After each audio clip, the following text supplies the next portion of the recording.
नमस्कार, स्वागत है आपका। खबरें अभी तक देख रहे हैं आप। मैं हूं आपके साथ मुमताज खान और इस वक्त मैं हाजिर हूं अपनी बेहद खास पेशकश लेकर आपके दरमियान, जिसका नाम है अधिकारी।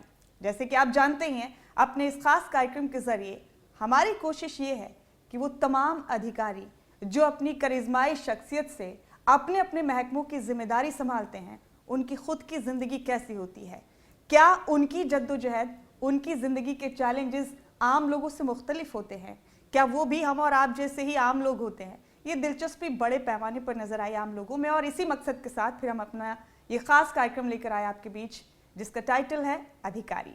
मेरे साथ इस वक्त हमारे इस खास कार्यक्रम में मौजूद हैं जनाब डॉक्टर सतबीर सिंह कादियान साहब, इंजीनियरिंग चीफ हैं इरिगेशन डिपार्टमेंट हरियाणा के। डॉक्टर साहब, बहुत बहुत स्वागत है आपका। धन्यवाद मुमताज जी, आपका शुक्रिया।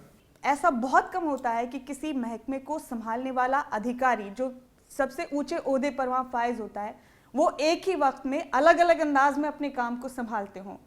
हरफन मौला शख्सियत है, ज़मीन से भी जुड़े हैं, उनके शाही अंदाज भी बड़े नुमाया हैं, उनको उनकी बहुत सारी खूबियों के लिए जाना जाता है। तो जब उनसे बात की हमने तो एक चीज़ मेरे जहन में आई, वो मैं भी यहाँ ज़रूर बोलूँगी और जैसे ही हमारा ये शो अंजाम तक पहुँचेगा तो इन दो जुमलों की गहराई आपको समझ में आएगी। आपसे बातचीत से पहले मैं कहना चाहती हूँ अपने दर्शकों को कि कुछ लोग थे कि वक्त के सांचे में ढल गए, कुछ लोग थे कि वक्त के सांचे में ढल गए, कुछ लोग हैं कि वक्त के सांचे बदल गए। एक बार फिर से आपका बहुत स्वागत है डॉक्टर साहब। बहुत बहुत धन्यवाद। हम चाहते हैं कि हम शुरुआत आपकी बिल्कुल शुरुआती ज़िंदगी से करें। जी, मैं किसान परिवार में पैदा हुआ। मेरे पिताजी किसान थे और हम अभी भी, मेरा परिवार जो मेरे ब्रदर्स हैं वो खेती करते हैं। तो मैंने प्राइमरी स्कूल से लेके हाई स्कूल तक की पढ़ाई अपने गांव के स्कूल से ही की थी। मैं अपनी उपलब्धियों को बहुत बड़ा तो नहीं मानता, पर ये फैक्ट है कि मैं बिल्कुल अभी भी ग्राउंड से जुड़ा हुआ हूँ। मैं हर महीने, कभी कभी एक से ज़्यादा बार नहीं तो महीने में कम से कम एक बार अपने गांव में ज़रूर जाता हूँ और जितने भी खेत के काम हैं वो सारे काम मैं अभी भी कर लेता हूँ। ट्रैक्टर चलाना, मैं मोटर जो होती है, एक बड़ा इम्पोर्टेंट हमारे यहाँ पे सिस्टम होता है, मोटर है, उसका ट्रांसफार्मर है, उसका जो स्टार्टर है, मैं वो सारे अभी भी खुद ही ठीक कर लेता हूँ, खुद रिपेयर कर लेता हूँ।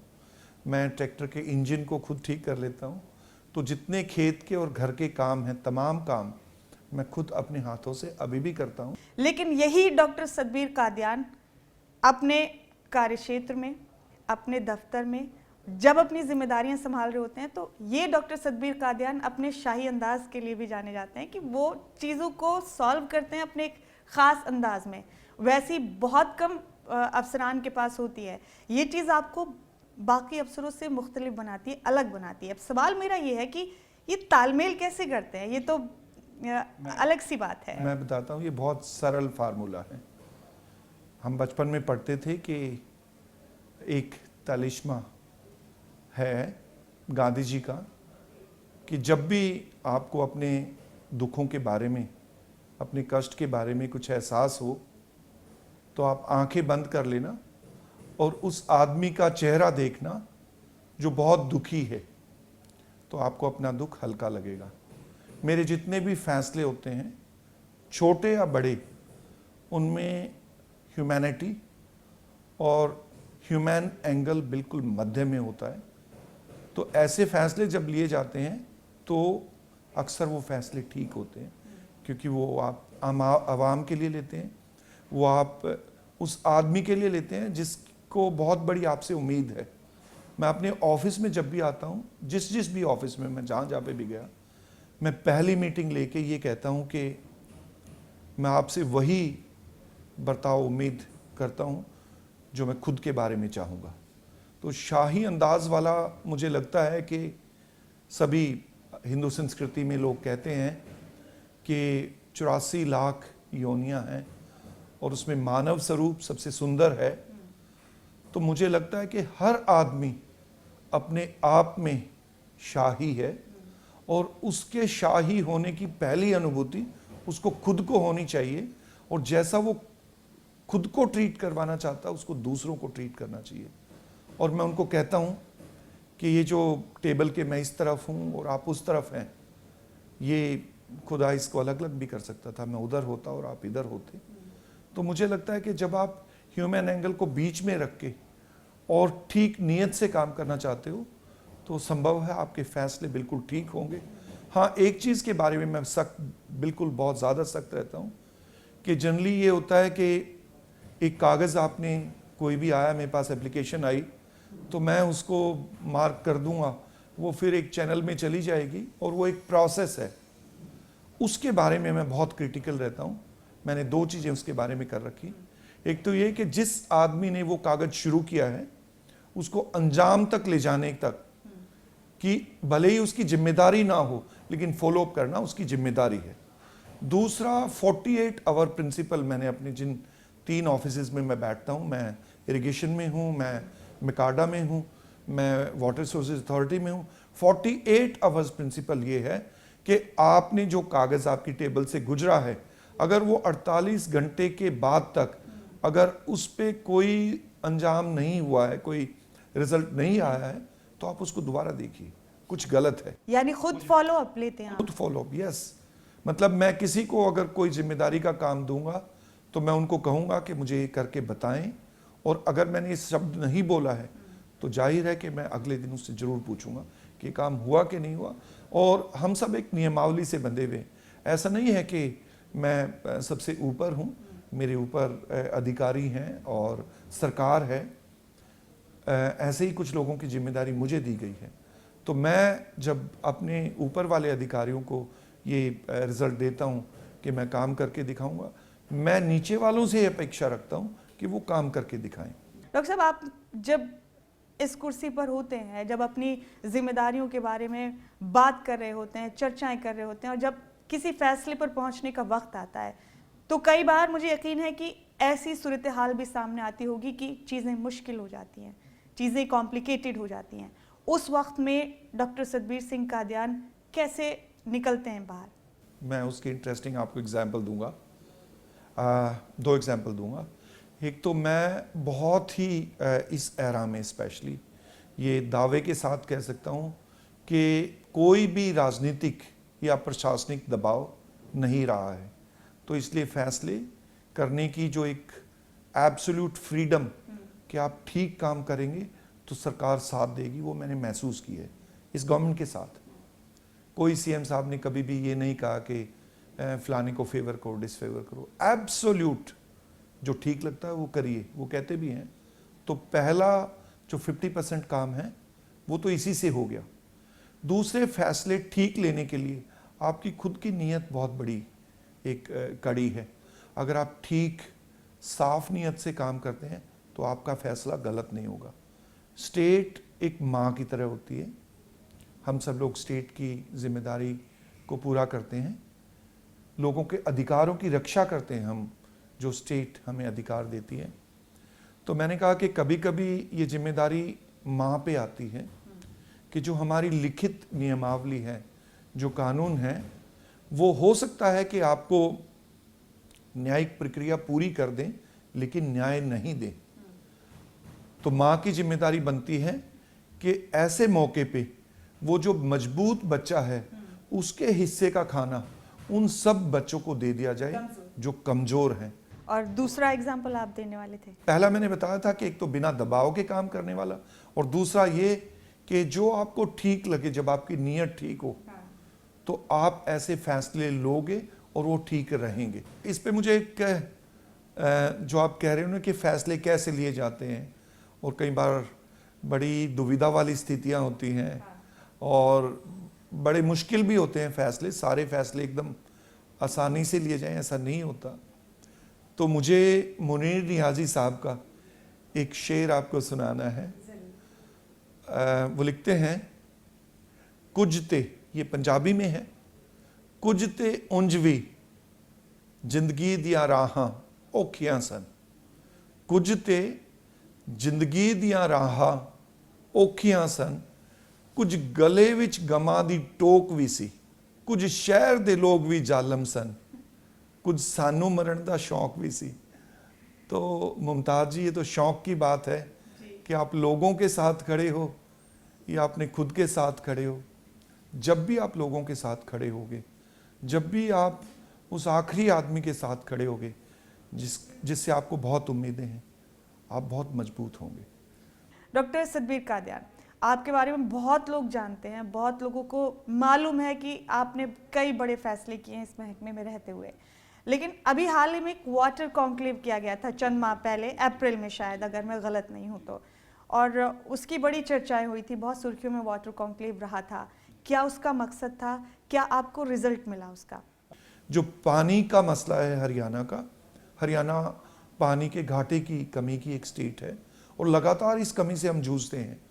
अभी हालत ये है कि हमें पानी की आवश्यकता पड़ती है 36 बिलियन क्यूबिक मीटर, और टोटल पानी जो हमारे पास है, हमारे बारिश का, हमारी जो नहरों का, वो टोटल मिलके बनता है आपके पास 20 बिलियन क्यूब, यानी कि आपके पास 16 बिलियन क्यूब पानी की शॉर्टेज है। ये पानी कहाँ से आता है? या तो इस पानी के बिना काम चलाया जाता है या फिर ये पानी जमीन से निकाला जाता है। तो इसका हमने पहला जो ये एफर्ट था, जो वाटर कॉन्क्लेव था, वो था पानी के बारे में चेतना।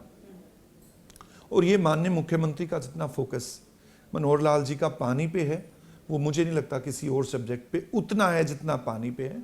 ये उनका विजन था कि पानी पे एक इस तरीके का कॉन्क्लेव किया जाए, एक गोष्ठी की जाए और उसमें पानी के हर पहलू को देखा जाए। पानी कहाँ से आ रहा है, पानी कितना आ रहा है, पानी कहाँ पे जा रहा है, पानी का इस्तेमाल कैसे हो सकता है, उसके इस्तेमाल में क्या किफ़ायत हो सकती है, कौन सी नई तकनीक आ सकती है।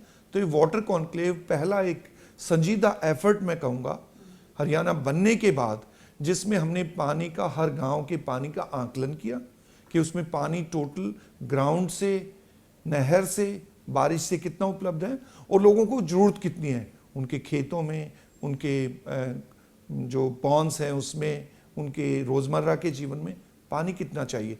तो हर गांव का हमने एक गैप कैलकुलेट किया, कितना चाहिए, कितना है।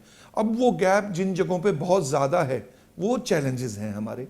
उन चैलेंजेस को दूर करने के लिए अब सरकार की जो इन्वेस्टमेंट है, एक तरीके से जो सरकार की पॉलिसी है और जो प्रोग्राम्स है, वो इस तरीके से अलाइन किए गए हैं कि हम उस गैप को धीरे धीरे धीरे करके कम कर दें। तो ये उस कॉन्क्लेव की सबसे बड़ी उपलब्धि थी। यानी जिस मकसद से आपने कॉन्क्लेव किया था वो फुलफिल हुआ आपका, आपको समझ में होने के बाद इस मॉडल को भारत सरकार ने बहुत सराहा है, इसको नीति आयोग ने बहुत सराहा है और कोशिश ये है कि इसको पूरे भारतवर्ष में इस तरीके से लागू किया जाए। आपने खुद भी कई कंट्रीज का विजिट किया है? जी, मैं लगभग पानी से जुड़े हुए, मैंने बताया कि 21 में मैं 1.5 महीने के लिए इजराइल में था और मैंने इजराइल की तकनीक को देखा और जो क्लासरूम का हमारा एफर्ट था, उसके बाद मैंने पूरा टाइम इस बात पे लगाया कि ये लोग यहाँ तक पहुँचे कैसे। एक डेजर्ट था, जो एक ज़मीन का टुकड़ा जिसको आप इजराइल कहते हैं, पूरा डेजर्ट का टुकड़ा था और आप आज जाके देखें कि उसका साउथ हिस्सा, जिसको नेगेव डेजर्ट कहते हैं, वो डेजर्ट है, उसमें भी वो लोग काम कर रहे हैं। लेकिन जो नॉर्थ का हिस्सा था जहाँ पे कभी धूल उड़ती थी, आज वो दुनिया की सबसे उन्नत और विकसित इकोनॉमीज में से। तो कैसे वो लोग कर पाए, ये जानने का मौका मिला और उनकी कोलैबोरेशन से अब हम 2 प्रोजेक्ट भी कर रहे हैं। हमने अपनी जो स्टैंडर्ड थी, जो पानी के, जो एक तरीके से ट्रीटेड वेस्ट वाटर को यूज़ करने के स्टैंडर्ड थे या ग्राउंड वाटर रिचार्जिंग की उनकी तकनीक थी, उसको हमने लागू भी कर दिया है। डॉक्टर साहब, एक अहम सवाल मेरे जहन में इसलिए आ रहा है कि SYL का मुद्दा हमेशा से हरियाणा में बहुत बर्निंग रहा है और कई स्टेट्स का ये इशू है। हाल ही में सुप्रीम कोर्ट ने एक बार फिर पंजाब गवर्नमेंट को बोला इसे लेकर। डॉक्टर सतबीर कादियान की नज़र में इस हॉट टॉपिक पर, इस मुद्दे पर जो आम लोगों की सोच है और जो एक स्टेट का वेलफेयर है, उसमें क्या प्रैक्टिकलिटी बनती है, उसमें मतलब कितना व्यवहारिक है ये हरियाणा के लिए और पंजाब के लिए? कोर्ट ने तो कह दिया, क्या वाकई इस मसले का हल निकलना मुमकिन है? बिल्कुल। देखो जी, ये मसला एक तो 2 स्टेट्स के बीच में काफ़ी हद तक राजनीतिक मसला है। इसमें माननीय सर्वोच्च न्यायालय, उनकी देखरेख में सारा हो रहा है। मैं उन सारी बातों पे तो बात नहीं करूँगा, उसकी क्या उसके टेक्निकल एंगल्स हैं, बट मैं ये बताना चाहता हूँ कि पानी एक विरासत है और आने वाली नस्लें, अगर हमने इसका ठीक से इस्तेमाल नहीं किया तो हमें माफ़ नहीं करेंगी। पंजाब, हरियाणा या भारतवर्ष के तमाम राज्य, हम एक देश है जिसको भारत कहते हैं उसका निर्माण करते हैं। तो मुझे लगता है कि जिसके पास जो अधिक है या कम है, हम अपनी छोटे छोटे आइलैंड या तो क्रिएट कर लें कि जी खुशहाली के, कि हमारे पास पानी है जी, हमने तो अपनी ये उगानी है, खेती उगानी है और बाकी फेंक देंगे, या फिर हम सब अपनी जो हमारे पास जो एक तरीके से कमी है उसको बांट लें। जहाँ तक बात है पंजाब, बिल्कुल, क्योंकि राइपेरियन स्टेट है, उसका पानी पे पूरा अख्तियार है, वो पानी का इस्तेमाल करें। और जब भी वो पानी जो उसके इस्तेमाल का नहीं है उनको बांटना चाहिए। अब बांटने के लिए पानी का ऐसा नहीं है कि आप सडनली अपनी इच्छा जाहिर कर दे जी आज मैं पानी देना चाहता हूँ, आज नहीं देना चाहता हूँ। उसके लिए जरूरी है एक नए रूट का भी जिक्र हुआ था जी जी, उसके लिए जरूरी है कि एक चैनल बने। SYL एक चैनल है, ठीक है। उसमें पानी कितना आना है कितना नहीं आना है वो बाद की बात है, पहले तो आपके पास रास्ता होना चाहिए जिस पे आप चल सको। अब पानी की वजह से आपने देखा जिस तरीके से आज न्यूयॉर्क, आज हांगकांग, आज आप कोई भी दुनिया का कोना उठा लीजिए जहां पे आप कभी सोच भी नहीं सकते कि बाढ़ आ रही थी, बाढ़ आएगी, वो सब बाढ़ग्रस्त हैं।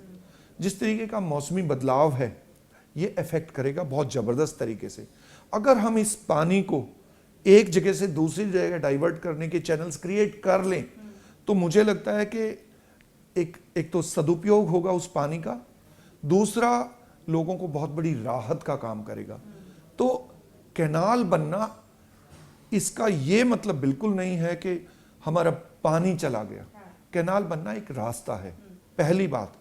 दूसरा, चैनल बनना है, उसमें कितना पानी आना है, कब आना है। तो दो स्टेट ही तो हैं, हम भी भारत के अंग हैं, वो भी भारत के अंग हैं। हम दोनों बैठ के कि जी इस तरीके से हो सकता। मुझे नहीं लगता कि कोई ऐसा मसला स्टेट्स के बीच में है जो बातचीत से हल नहीं हो सकता है। और इसको मैं फिर से कह रहा हूँ, इसको पॉलिटिकल डायमेंशन से बिल्कुल ना देखा जाए, इसको उन कानूनी पेचीदगियों से ना देखा जाए, इसको सिर्फ एक ह्यूमन एंगल से देखा जाए। तो मैं कहता हूं कि आप जरूर चाहोगे कि अगर आपके पास 2 गिलास पानी है और मुझे प्यास है और वो मेरी जरूरत है, तो आप उस जरूरत को पूरा करने की जरूर कोशिश करोगे अगर आप में ह्यूमैनिटी है। अभी हाल ही में बाढ़ से जूझा है हरियाणा, उस वक्त में बड़ी महारत से, बड़ी मास्टरी से चीज़ों को डील किया गया, हैंडल किया गया। उसमें एक विवाद भी आया दिल्ली और हरियाणा के बीच, और उस विवाद से ओवरकम करने के लिए, उस पूरे मामले को सॉर्ट आउट करने के लिए कमेटी बनाई गई थी। आप भी उसका हिस्सा थे।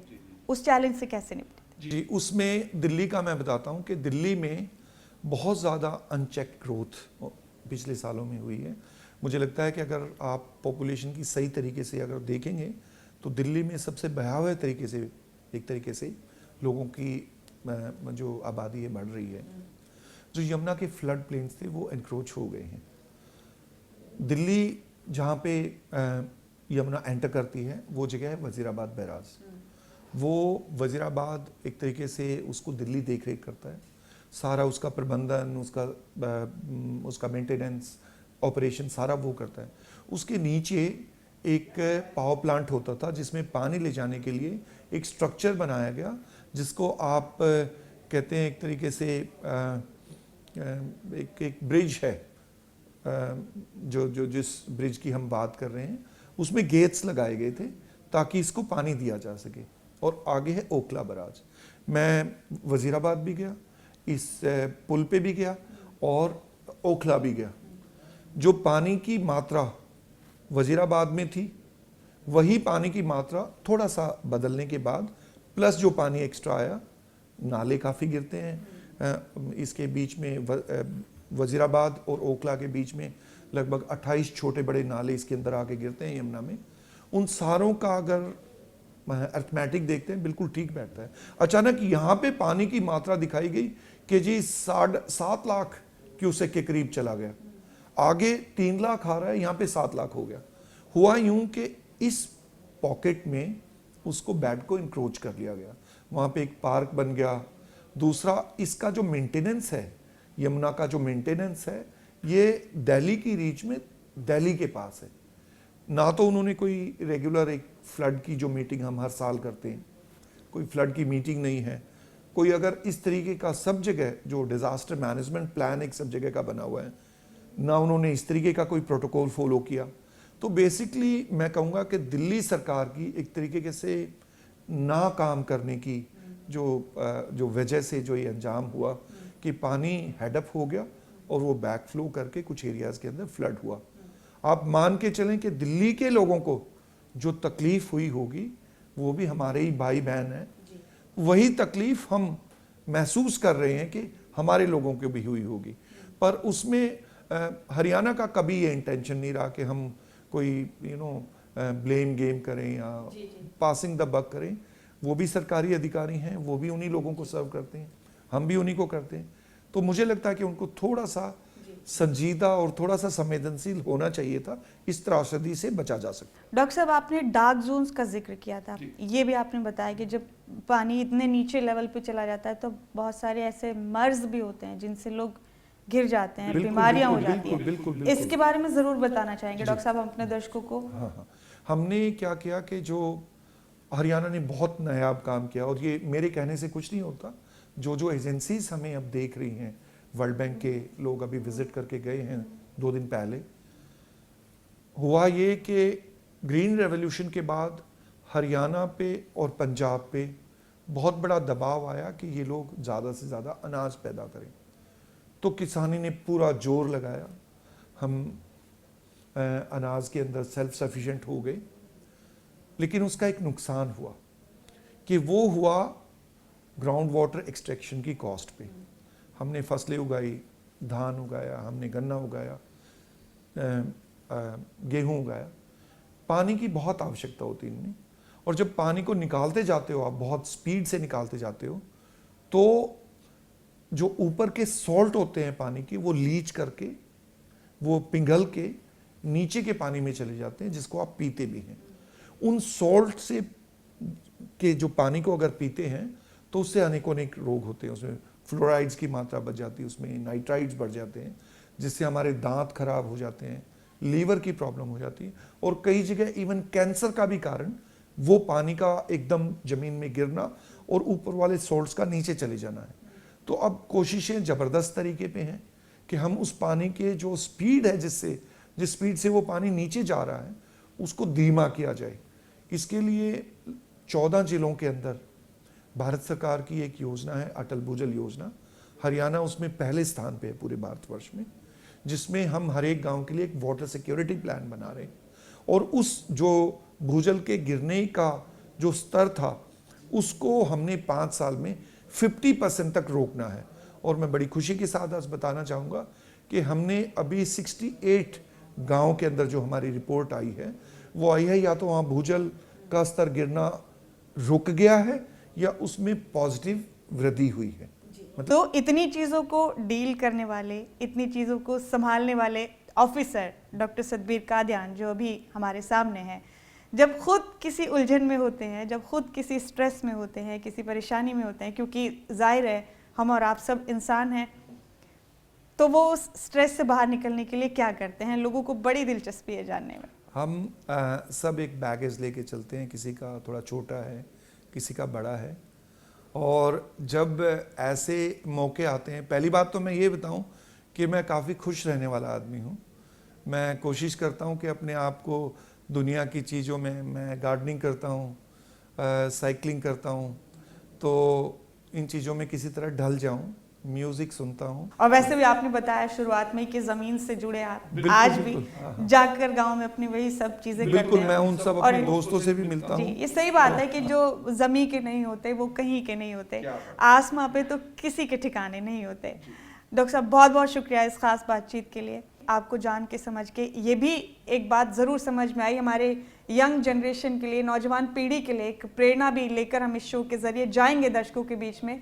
वो ये कि नज़र नज़र में उतरना कमाल होता है, नफस नफस में बिखरना कमाल होता है, बुलंदियों पर पहुंचना तो कोई कमाल नहीं, बुलंदियों पर ठहरना कमाल होता है।